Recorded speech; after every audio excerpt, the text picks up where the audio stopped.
Good evening students.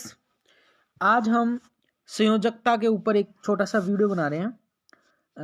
आपको पता है कानाराम जी आउट ऑफ स्टूडियो, इसलिए काफ़ी बच्चों की क्यूरी आ रही थी कि सर संयोजकता के ऊपर वीडियो बनाओ, संयोजकता के ऊपर वीडियो बनाओ। तो संयोजकता के ऊपर वीडियो बनाएंगे और पूरी कोशिश करेंगे कि आपको ये वाला जो पार्ट है उसमें किसी भी प्रकार की कोई दिक्कत नहीं हो। संयोजकता कॉमन चीज़ है और सारणी के लिए देखे जाए तो, और भी हमारे बहुत सारे ऐसे क्वेश्चन होंगे जहाँ बार बार ये चीज़ें आती रहती हैं। ये आप जो इसमें पिक्चर देख रहे हो ये आवर्त सारणी की शक्ल है, जैसे आपने बुक में देखी होगी। संयोजकता के बारे में ज़्यादा से ज़्यादा जो क्यूरी आ रही थी कि सर 1 से 30 तक के तत्वों की संयोजकता ही बताओ। 1 से 30 तक के तत्वों की संयोजकता आपको पता है, यहाँ 130 में आपके 1 से हाइड्रोजन और 30 में आपका जिंक, इनके लिए बतानी है।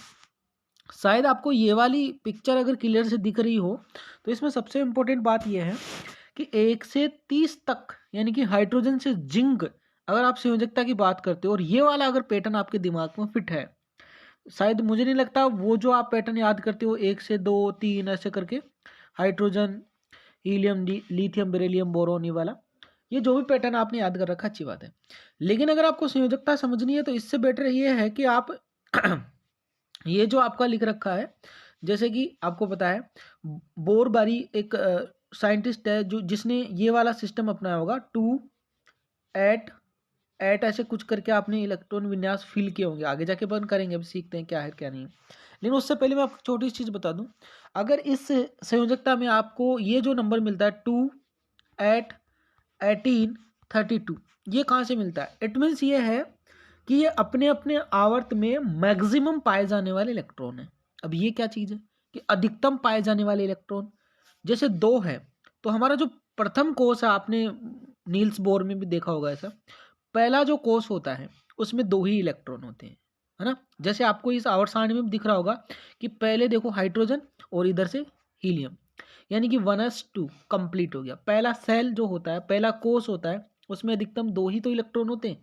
अगर आप दूसरे कोष की बात करते हो तो दूसरा कोष कहाँ से स्टार्ट होता है? लिथियम से स्टार्ट होता है और नियोन पे खत्म हो जाता है। इसका मतलब इसमें कितने तत्व आ गए सर? 8 आ गए। कौन सा? लिथियम बेरिलियम, उसके बाद बोरोन से लेके नियोन तक 6, ये टोटल कितने आए? 8, इसलिए हमने ये 8 रख दिया है। तीसरे कोर्स में आप देखो तो वहां भी कितने आते हैं? 8 आते हैं। लेकिन डी का मैटर फंस जाता है, ये है तो तीसरे कोर्स का, लेकिन देखो पाया कहाँ जा रहा है, यही तो है। अब इसी बात को समझना है। तो कुल मिला के बात आपको, अगर ये जो पीरियोडिक टेबल दिख रही है, और भी मैंने नीचे भी बनाई है कई प्रकार के पीरियोडिक टेबल्स, है ना। तो कुल मिला के बात जो हमको समझनी है वो यही से समझ लेते हैं, ज़्यादा बेटर रहेगा। ठीक है, देखो अगर आपको ये वाली बात पता है कि हाइड्रोजन हाइड्रोजन आवर्त सारणी के पहले वर्ग में आता है ना, पहले ग्रुप में आता है। ध्यान देना, सभी पहले वर्ग में पाए जाने वाले, चाहे अब ये हाइड्रोजन हो, लिथियम हो, सोडियम हो, पोटेशियम हो, रुबिडियम, सीजियम, फ्रांसियम, जो भी, इनकी संयोजकता कितनी है? 1 है। इनकी संयोजकता कितनी है? 1 है। दूसरे वर्ग की संयोजकताएं कितनी है? 2 है। पहले वर्ग की संयोजकता 1। सभी तत्व आ गए इसके अंदर। अब चाहे आपके 1 से 30 तक कौन कौन मिल रहा है? पोटेशियम तक, यानी कि हाइड्रोजन, लिथियम, सोडियम और पोटेशियम, इन सभी की कितनी संयोजकता है? 1। उसके बाद आप अगर दूसरे वर्ग की बात करते हो जिसमें बेरिलियम, मैग्नीशियम, कैल्शियम, कितनी संयोजकता है? 2। ऐसी नहीं है, स्ट्रोंशियम बेरियम की भी 2 ही है, लेकिन आप 1 से 30 तक पहुंच रहे हो। तो बेरिलियम, मैग्नीशियम और कैल्शियम की संयोजकता कितनी है? 2। अब बात आगे करो आप, तो यहाँ पे जो आपका 13वां वर्ग है, जो बोरोन परिवार है, इसमें बोरोन की, एल्युमिनियम की कितनी संयोजकता होगी? 3। ऐसे आप कार्बन की बात करोगे तो कार्बन की कितनी है? 4। ऐसे सिलिकॉन की कितनी होगी? 4। लेकिन आपको लग रहा होगा कि नाइट्रोजन की 5 बता देंगे। नहीं, नाइट्रोजन की 5 नहीं है। नाइट्रोजन में 5 बाह्यतम कोष में पाए जाने वाले इलेक्ट्रॉनों की संख्या है। अगर हम बोरबारी के नियम के अनुसार देखें तो आप इसको 2 5 करते हो। कितना करता हो? 2 5, यानी कि 2 इलेक्ट्रॉन वो जो इसके आंतरिक कोष में है और 5 इलेक्ट्रॉन वो जो इसके बाह्यतम कोष में है। लेकिन बाह्यतम कोष में 5 इलेक्ट्रॉन है, इस बात को नहीं बता रहा कि इसकी संयोजकता भी 5 है। संयोजकता 5 इसलिए नहीं बता रहा क्योंकि संयोजकता का अर्थ यह होता है कि कोई भी जो तत्व होता है, परमाणु होता है, वो अपने बाह्यतम कोष में कैसे भी 8 इलेक्ट्रॉन कर ले। क्या कर ले? कैसे भी वो अपने बाह्यतम कोष में 8 इलेक्ट्रॉन कर ले। अब ऐसे तो मान लो परमाणु क्रमांक 2 है, हीलियम है, पर हीलियम के भाइतम कोष में 2 इलेक्ट्रॉन, इसका मतलब ये तो नहीं है कि इसकी संयोजकता 2 है, नहीं, इसकी संयोजकता तो 0 है। और ऐसे ही भाइतम कोष की हमने बात की, बेरिलियम के भाइतम कोष में 2 इलेक्ट्रॉन थे लेकिन इसकी संयोजकता 2 थी। लेकिन देखो इसके भाइतम कोष में 2 इलेक्ट्रॉन है, इसके भाइतम कोष में 2 इलेक्ट्रॉन है, तो बेरिलियम, मैग्नीशियम और कैल्शियम की तो 2 संयोजकता हो गई, लेकिन हीलियम में 2 इलेक्ट्रॉन है भाइतम कोष में, लेकिन नहीं हुई। अरे हीलियम के लिए तो भाइतम कोष क्या, जो कोष था, पहला कोष था, उसमें अधिकतम 2 ही तो इलेक्ट्रॉन होते हैं। देखो एक कोष में इलेक्ट्रॉन निकालने का एक फॉर्मूला होता है 2n²। इस 2n² से आप एक कोष के अधिकतम इलेक्ट्रॉनों की संख्या निकाल सकते हो। तो अब आपको पता है n की वैल्यू आप अगर 1 रखोगे तो 1 का स्क्वायर 1 इंटू 2 तो 2, ठीक है।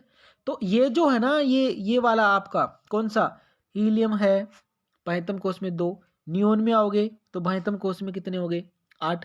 ये स्थायी विन्यास होते हैं क्योंकि इनका ऑक्टेंट जो आप अष्टक अष्टक करते रहते हो, ये अष्टक पूरा है, इसलिए हीलियम का भी अष्टक पूरा है, नियोन का भी, आर्गन का भी, तो इनकी शून्य होती है, इसलिए इनको शून्य समूह भी कहते हैं, आपको पता है। तो हीलियम हो गया, नियोन हो गया, आर्गन हो गया, क्रिप्टन हो गया, इनकी संयोजकता हम क्या लेते, 0, शून्य, है ना। जबकि इनके भाइतम कोष में तो इलेक्ट्रॉन है, किसी में 2 है, किसी के में 8 है, लेकिन फिर भी हम क्या मान रहे हैं, 0 मान रहे हैं। अब समझो मेन बात क्या है कि सर आपने 1 से 4 तक तो बता रहे थे कि 1 है, 2 है, 3 है, 4 है, लेकिन नाइट्रोजन में आती है, ऐसा क्या हुआ कि आपने इसकी भाइतम कोष में इलेक्ट्रॉन 5 थे और संयोजकता 3 बता रहे हो। ये देखो, जिनके भाइतम कोष में अगर 1, 2, 3 और 4 इलेक्ट्रॉन आते हैं, किसको छोड़ के, हीलियम को छोड़ के, क्योंकि हीलियम के भाइतम कोष और आंतरिक कोष एक ही तो बात है, इसका तो पूरा ही, इसका तो माई बाप 2 ही है भैया, ठीक है। तो इसके लिए तो 0 है।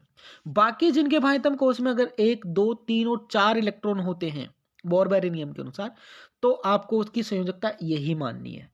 यानी कि ये वाला परिवार, पहला ग्रुप, दूसरा ग्रुप, तीसरा ग्रुप, सॉरी 13वां और 14वां ग्रुप, ये वाले तो जितने भाइतम कोष में इलेक्ट्रॉन है वो उसकी संयोजकता है।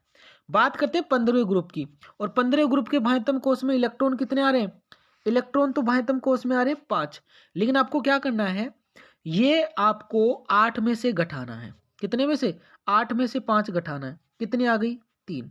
इसकी संयोजकता कितनी होगी, अब अष्टक कितना होता है, 8 का होता है, 4 के बाद आपको घटाना पड़ेगा, 1 से 4 तक तो कोई दिक्कत नहीं है ना, ये वाली बात भी समझाएंगे आगे कि ऐसा क्यों हो रहा था। लेकिन आप ये समझो कि अगर 1, 2, 3 और 4 भाइतम कोष में है तो वो ही उसकी संयोजकता है, लेकिन अगर 5, 6, 7, 8 आ जाता है तो उन सबको आप 8 में से घटा दो। अब जैसे 8 में से 5 को घटाया तो संयोजकता कितनी आ गई, 3 आ गई। ऐसे ही आपको पता है ऑक्सीजन परिवार जो है उसके भाइतम कोष में इलेक्ट्रॉन कितने हैं, 6 हैं। भाइतम कोष में कितने इलेक्ट्रॉन है, 6। तो आप क्या करो, 8 में से 6 घटा दो, तो ऑक्सीजन की कितनी आ जाएगी संयोजकता, 2 आ जाएगी। ऑक्सीजन की संयोजकता कितनी आ जाएगी, 2। तो इसलिए ऑक्सीजन की भी संयोजकता 2 है और इस ग्रुप में पाए जाने वाली सबकी 2 है, सल्फर की भी 2 है, सेलेनियम की भी 2 है, राइट। ऐसे ही आप 17वें ग्रुप में आ जाओ, 17वें ग्रुप में बात करोगे तो क्लोरीन, फ्लोरीन, ये जो चीजें हैं इनमें 8 में से कितने घटा दो, 7, क्योंकि इसके भाइतम कोष में कितने इलेक्ट्रॉन है, 7, तो कितना बच गया, 1। इसलिए ये जो हेलोजन परिवार है यानी कि जो 17वां वर्ग है, इसकी संयोजकता कितनी हो जाएगी, 1 हो जाएगी, ठीक है। इसी प्रकार आप ये वाला जो शून्य समूह या 18वां ग्रुप जो बोलते हो आप, इसकी भी निकाल सकते हो। कैसे, इसके भी भाइतम कोष में कितने इलेक्ट्रॉन है, 8, तो 8 में से 8 गए तो कितना बचा, 0। अरे इसीलिए तो इसको शून्य समूह कहते हैं, है ना। तो आई थिंक आपको जो 1 से 30 तक की जो आप संयोजकता मांग रहे थे, वो अगर आपको 1 से 30 तक पता है, अच्छी बात है, लेकिन आपको बोर-बेरी नियम के अनुसार ध्यान रखना है कि 1 से 4 तक अगर भाइतम कोष में इलेक्ट्रॉन है तो वही उसकी संयोजकता होगी, और अगर 5, 6, 7, 8 आ रहा है तो आप 8 में से घटा दो, कितने में से, 8 में से घटा दो, फिर जो आए वो उसकी संयोजकता होगी, ठीक है। तो ये आपको ध्यान रखना, अगर ये पीरियोडिक टेबल आपके दिमाग में इस टाइप से है तो अच्छा रहेगा। और अगर आप वैसे भी 1 से 30 तक वैसे कंटिन्यू भी याद करते हो तो ये वाली बात आपको पता रखनी पड़ेगी कि इसके भाइतम कोष में इलेक्ट्रॉन कितने हैं, क्योंकि इस बात का तभी आपको अच्छे से पता रहेगा, ठीक है। अब रही बात इसकी, ये वाला आपका डी ब्लॉक। अब देखो डी ब्लॉक में तो आपको पता है, एक नाम सुना होगा, इनको संक्रमण तत्व कहते हैं, और संक्रमण तत्वों की संयोजकताएं जो होती है वो परिवर्तनशील होती हैं, है ना। इसका रीजन अलग अलग है, ये भी बात समझाएंगे कभी अगले वीडियो में, ठीक है। तो आपको ये जो संयोजकता है, अगर ये वाली पीरियोडिक टेबल आपको अगर याद है कि कौन सा तत्व की प्रेजेंसी कहाँ पे है, कहाँ पाया जाता है, तो आप आसानी से 1 से 30 तक की नहीं, पूरी पीरियोडिक टेबल की संयोजकता निकाल दोगे, है ना। तो इस बात को विशेष ध्यान दें संयोजकता के लिए, इससे बेस्ट आपको अच्छा तरीका है और आपको हो सकता है अच्छा, बहुत अच्छा तरीका लगा भी होगा। तो इसके बारे में आप ज़रूर रेस्पॉन्स दें, कांजी सर को बताएं क्या है क्या नहीं है, ठीक है ना। आई होप ये वाला वीडियो आपको पसंद आया होगा ज़रूर, ठीक है। Thank you so much.